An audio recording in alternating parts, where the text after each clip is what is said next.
I do not care. Okay, I'm for real.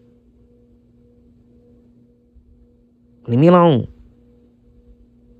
Okay, my license suspended. Bro, I don't feel like being bothered. You bothering me. And then you the one that got me fired on top of that and you picking? Girl, leave me alone. Okay?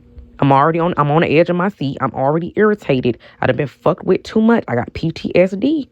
Okay, I don't feel like being bothered.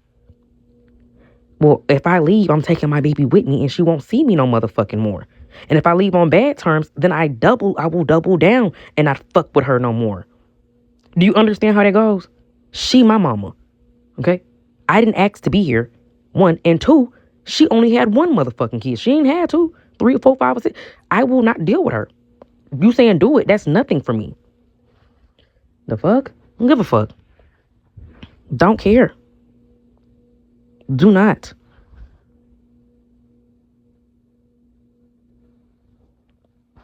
Neither did Angel, but understand this, I'm not arguing with Angel. Angel's a baby. She's innocent.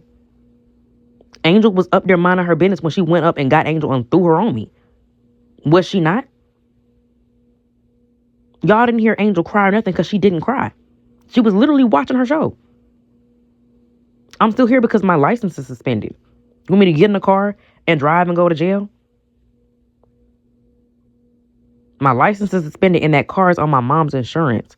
So if I go out and I drive that car and I get arrested, they're going to take me to jail and impound the car. Georgia's not play that shit. I would not just get up and leave because I don't have the means to get up and leave. Yes, my car is outside in the driveway, but I cannot drive it. Uber, bitch, you're being unrealistic. I think a lot of y'all are being unrealistic. So you want me to get in an Uber with a baby, a car seat, a stroller, all of my stuff on top of that. Just like how I was tracking around all that shit in Georgia. Not Georgia, but New York. How about you go do it?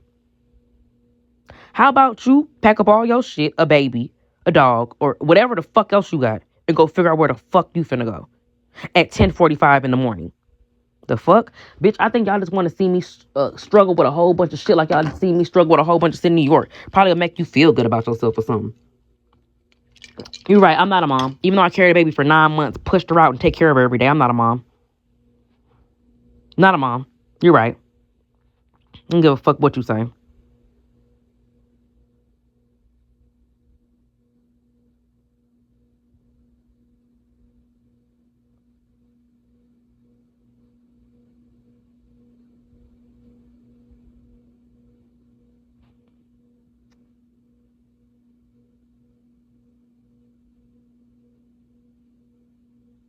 She can't help me decorate shit. When I move out, I'm not dealing with her.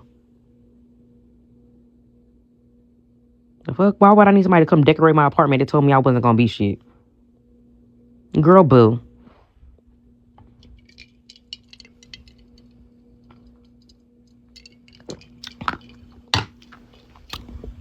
I don't need her help. She literally said that last night. So she can go on. I don't give a fuck.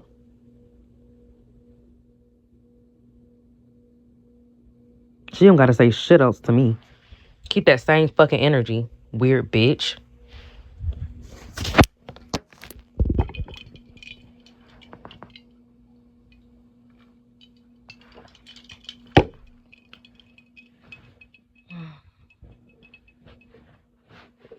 And then you wake up the next day still bothering me. See, if she would have just left me alone last night, okay, cool. But you wake up the next day still bothering me. Still. My daddy don't talk to nobody in our family. Not our cousins, not our aunties, not nobody. If you call my daddy, he'll talk to you for 5 seconds and rush you off like you're a telemarketer. And it don't matter who you are. So I don't talk to my daddy. My sister don't talk to my daddy. My brother don't talk to my daddy. And don't none of the rest of the family talk to my daddy. I'm sure he's doing well for himself, and I'm sure he's successful because he's good with his money and he's smart. So therefore, I am proud of him, but he's still a fucking weirdo to me. Anybody that can cut off their whole entire family and not deal with nobody is a weirdo. I don't know what his issue was. I used to just assume he was gay or maybe he had something. I don't know what the fuck's wrong with that man. He does more than stay out the way. My daddy was a family man. My daddy was very close to his family. I think that something triggered him, or I really don't know. He cut the whole family off. Y'all are trying to make it seem like it's about me. He does not deal with his entire family, the entire fucking bloodline,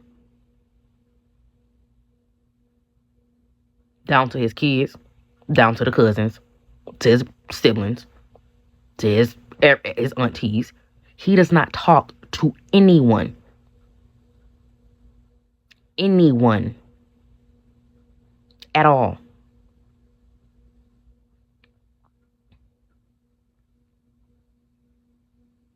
If you go to his house and pop up on him, he'll rush you away. And if you call him, he'll rush you off the phone.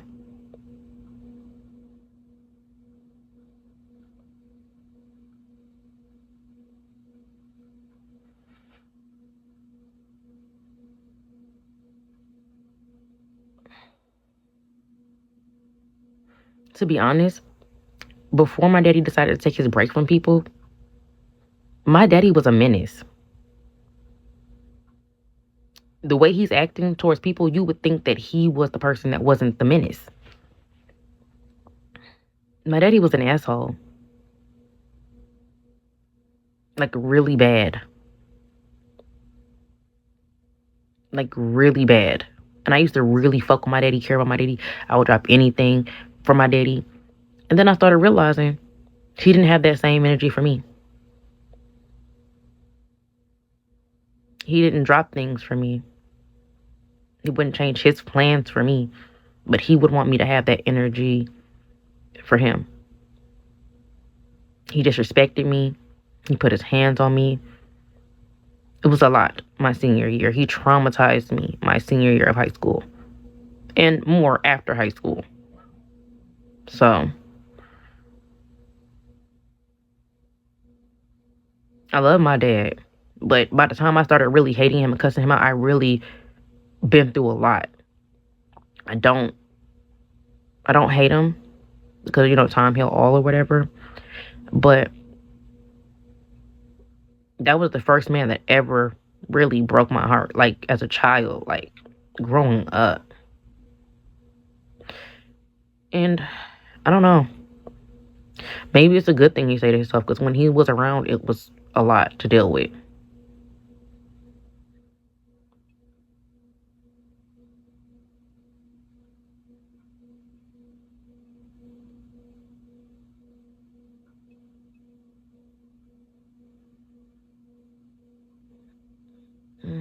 I don't think he's sick.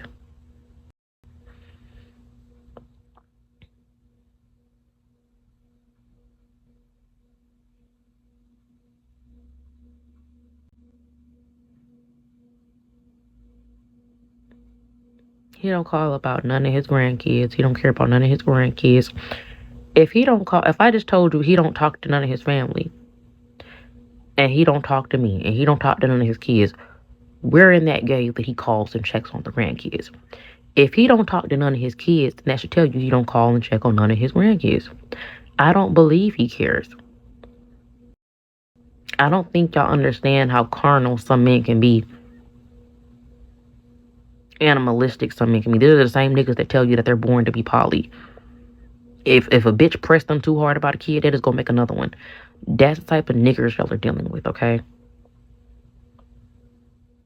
What was that one comedian that said, fuck his kid, he'll go have another one? Was it Corey Holcomb? I can't think of the name. A lot of these niggas really don't care. It's not no shade. He doesn't, honestly, my sister had kids before I did. He was never, he never was involved in her kid's life. At all. Never heard him say, oh, I'm finna go get my grandkids.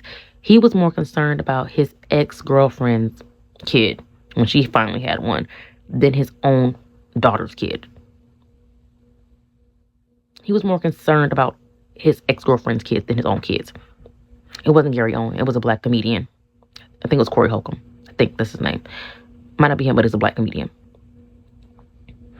So, I'm just to say, like, I don't know. Like when I was younger, like in high school, like 9th grade, 10th grade, 11th grade, like I feel like my view on the world was just totally different. And I just feel like even though a lot of y'all be like, oh, um, two-parent households are the way, like you might, two-parent households are the way. But I will say this to the people that do want to get married and have kids. If you're not marrying the right person, and I know it goes without saying because you could think that it's the right person, it could still end up a certain kind of way. And I really feel like my mama thought my daddy was that person, but he wasn't.